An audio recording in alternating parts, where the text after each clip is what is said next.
خوشبوئے رمضان، خوشبوئے رمضان۔ اللہ رب العالمین والصلاة والسلام علی سید الانبیاء والمرسلین، اما بعد فاعوذ باللہ من الشیطان الرجیم، بسم اللہ الرحمن الرحیم۔ الصلاة والسلام علیک یا رسول اللہ وعلی آلک واصحابک یا حبیب اللہ۔ ناظرین و سامعین کرام، خوشبو رمضان سلسلے کے ساتھ ایک بار پھر آپ کی خدمت میں حاضر ہیں، اور آج کے سلسلے میں ایک حدیث پاک آپ کے گوش گزار کرنا چاہوں گا۔ اس حدیث پاک کا خلاصہ اور مفہوم اور اس کے ضمن میں کچھ باتیں۔ یہ حدیث پاک ہمارے اصلاح کے حوالے سے، اصلاح اعمال کے حوالے سے، یوں سمجھ لیں کہ اس کا تعلق ہمارے کردار کی اصلاح کے ساتھ ہے۔ فکر آخرت انشاءاللہ نصیب ہوگی آج کی گفتگو کو مزید ڈسکس کرنے سے پہلے آپ سب سے ریکویسٹ ہے ویڈیو کو لائک ضرور کریں، چینل کو سبسکرائب کر کے بیل کے بٹن کو پریس کر دیں۔ اللہ تعالی نبی رحمت شفیع امت صلی اللہ تعالی علیہ وآلہ وسلم کے فرمان پاک کا خلاصہ اور مفہوم ہے۔ فرمایا قیامت کے دن بندہ اس وقت تک قدم نہیں اٹھا سکے گا جب تک وہ 4 سوالوں کے جواب نہ دے لے۔ اللہ تعالیٰ کی بارگاہ میں بندے کو کھڑا کیا جائے گا، اور فرمایا اس وقت تک وہ قدم نہیں اٹھا سکے گا اپنی جگہ سے، اس کو اجازت نہیں ہوگی جب تک وہ ان 4 سوالوں کے جواب نہ دے لے۔ وہ 4 سوال کیا ہوں گے؟ پہلا سوال یہ ہوگا کہ عمر کن کاموں میں بسر کی، اپنی زندگی تم نے کیسے گزاری۔ یہ جو زندگی اللہ تعالیٰ نے ہمیں دی ہے، یہ اللہ تعالیٰ کی طرف سے نعمت ہے، اس کے بارے میں پوچھا جائے گا کہ تم نے ہماری دی ہوئی زندگی کو کن کاموں میں صرف کیا۔ ہم نے جس مقصد کے لیے یہ زندگی تمہیں دی، جو مقصد اللہ تعالیٰ نے قرآن مجید میں بیان فرمایا کہ وَمَا خَلَقْتُ الْجِنَّ وَالْإِنسَ إِلَّا لِيَعْبُدُونَ، اور بے شک ہم نے جنوں اور انسانوں کو اپنی عبادت کے لیے پیدا کیا۔ تو جس مقصد کے لیے یہ زندگی دی گئی، اس کے بارے میں پوچھا بھی جائے گا قیامت کے دن، اللہ کی بارگاہ میں کھڑا کیا جائے گا، اور سوال ہوگا کہ زندگی کن کاموں میں گزاری۔ تو آج ہم اپنی زندگی کن کاموں میں گزار رہے ہیں، ہمیں آج اس کا محاسبہ کر لینا چاہیے، آج ہمیں اس کی فکر کر لینی چاہیے کہ ہم نے کل اللہ کی بارگاہ میں اپنے کیے ہوئے اعمال کا جواب دینا ہے۔ ہم جواب دہ ہیں اس بات کے کہ ہم اپنی زندگی کو کس طرح کے کاموں میں گزار رہے ہیں۔ تو اب ہم میں سے ہر شخص یہ غور کر لے کہ میری زندگی جو ہے وہ اپنے اصلی مقصد، حقیقی مقصد کو پانے میں گزر رہی ہے یا فضولیات میں وقت برباد ہو رہا ہے۔ تو تاکہ ہمیں آج اس چیز کا احساس ہو جائے کہ ہم نے اللہ تعالیٰ کی بارگاہ میں کل جو جواب دینا ہے، ہم آج اس کی تیاری کر سکیں۔ دوسرا سوال جو پوچھا جائے گا وہ یہ ہوگا کہ جوانی کیسے گزاری۔ دیکھیں، جوانی بھی جو ہے زندگی کا ہی حصہ ہے، ہماری عمر کا ہی ایک ٹائم پیریڈ ہے، لیکن جوانی کا سوال پوری عمر سے علیحدہ طور پر کیا جائے گا کہ تم نے جوانی کیسے گزاری۔ آج جو جوان ہیں وہ اس بات پہ غور کریں کہ ان کی جوانی کن کاموں میں گزر رہی ہے۔ دنیا میں ایسے بہت سے شخص ہمیں نظر آئیں گے جو کل تک جوان تھے اور اب جوانی رخصت ہو گئی اور بڑھاپے نے ان کو آ لیا، وہ بوڑھے ہو گئے۔ اب ان سے پوچھا جا سکتا ہے کہ جوانی کی قدر و قیمت کیا ہے، وہ اب اس کو بہتر طریقے سے سمجھ سکتے ہیں یا سمجھا سکتے ہیں۔ تو اب جوانی کے حوالے سے الگ سے سوال ہونا ہے کہ تم نے اپنی جوانی کہاں گزاری، کیسے گزاری۔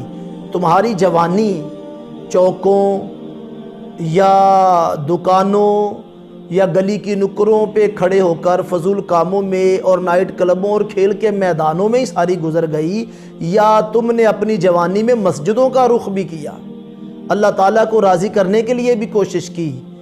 اس جوانی میں تم اپنے رب کی رضا حاصل کر سکتے تھے، تم نے اس کے لیے کوشش کی یا نہیں؟ آج تو کہہ دیا جاتا ہے کہ جوانی دیوانی ہوتی ہے، جی جوانی میں یہ ہو جاتا ہے تو وہ ہو جاتا ہے، لیکن اللہ کی بارگاہ میں تو یہ عذر قابل قبول نہیں ہوگا. وہاں تو اس بات کا حساب دینا ہوگا نا کہ ہم نے اپنی جوانی کو کس طرح گزارا ہے. تو اس سوال کے لیے آج ہماری کیا تیاری ہے؟ آج ہم کہاں کھڑے ہیں؟ جو جوان ہے خصوصاً وہ اس پہ غور کریں کہ ہماری جوانی کن کاموں میں گزر رہی ہے. ہم نے اللہ تعالیٰ کی بارگاہ میں جواب دینا ہے، تو اس لیے آج اپنی جوانی کو ایسے کاموں میں برباد نہ کریں جو اللہ کو ناراض کرنے والے ہوں، بلکہ ایسے کاموں سے اپنی جوانی کو زینت بخشیں جو اللہ تعالیٰ کو راضی کرنے والے ہوں. تیسرا سوال جو قیامت کے دن کیا جائے گا اللہ کی بارگاہ میں کھڑا کر کے بندے کو، وہ یہ ہوگا کہ مال کہاں سے کمایا اور کہاں پر خرچ کیا.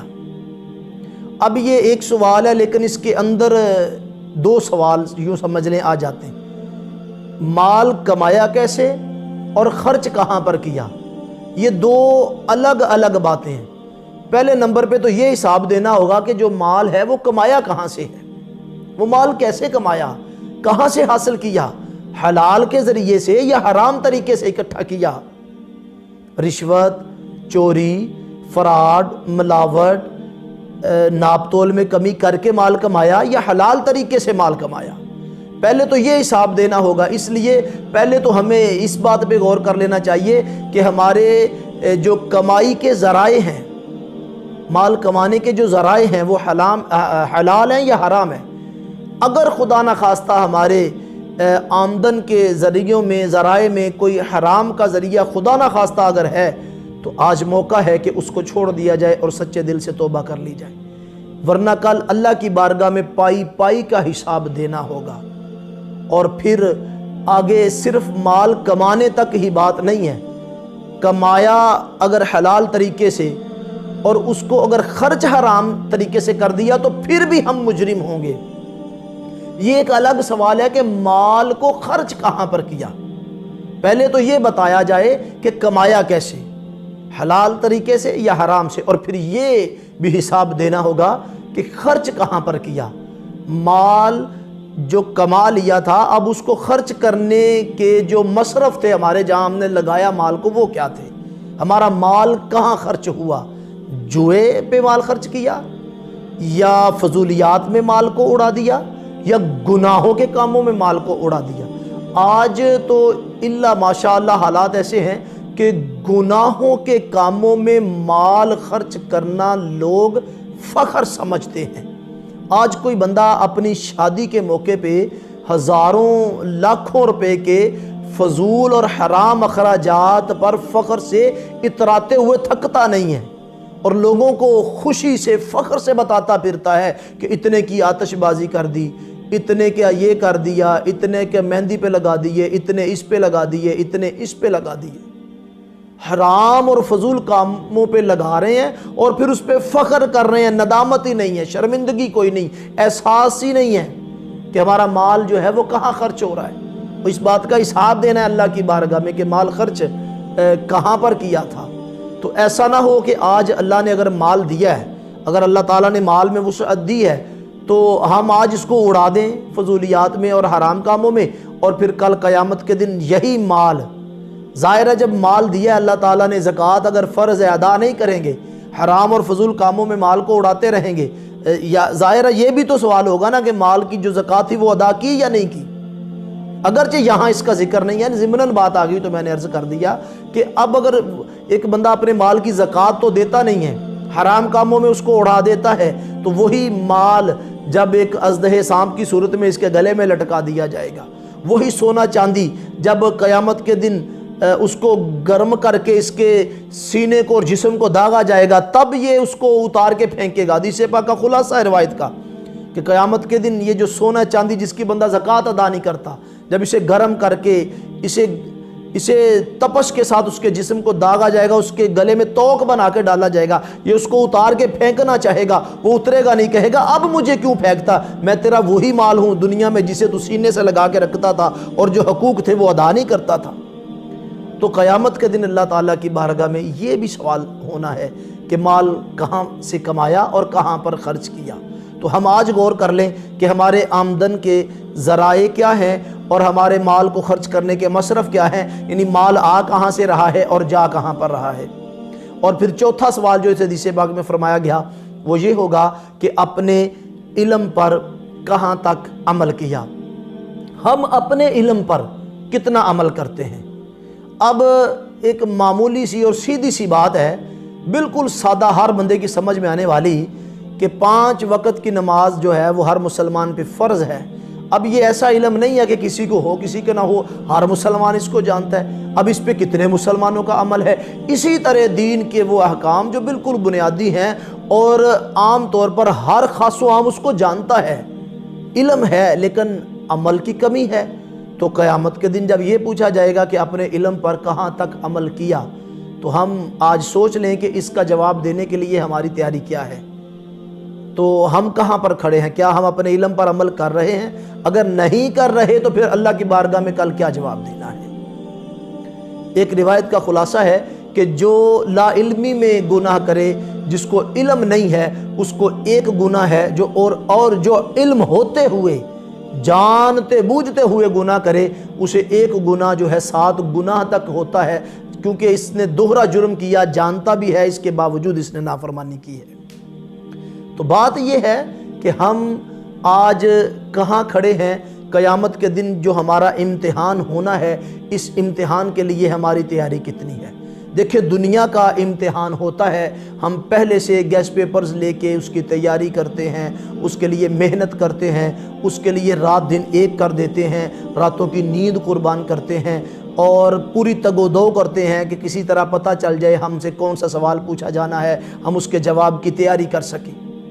ہر ممکنہ سوال کی ہم تیاری کر رہے ہوتے ہیں، اور یہاں ممکنہ یا امکانی بات نہیں ہے کہ یہ سوال ہوگا یا نہیں ہوگا، یہ یقینی بات ہے کہ یہ پرچہ، یہ امتحان، یہ ایگزام ہمارا جو قیامت کے دن ہونا ہے، یہ 4 سوال پر مشتمل جو امتحانی پرچہ ہمیں دنیا میں بتا دیا گیا، ہم نے اس کے لیے کیا تیاری کی؟ ہم اس کے لیے بھی تیاری کریں، ہم اس کی بھی فکر کریں، کیونکہ اللہ تعالیٰ نے اپنی نعمتوں کے بارے میں ہم سے پوچھنا ہے کہ تجھے زندگی کی نعمت دی، تو نے کیا کیا؟ تجھے جوانی کی نعمت دی، تو نے کہاں گزار دی؟ تجھے علم کی نعمت دی، تو نے عمل کیا یا نہیں کیا؟ تجھے مال کی نعمت دی، تو نے اس کو کہاں پر خرچ کیا؟ اور جو بھی نعمتیں اللہ تعالیٰ نے دی ہیں، ان کے بارے میں قیامت کے دن سوال تو ہونا ہے۔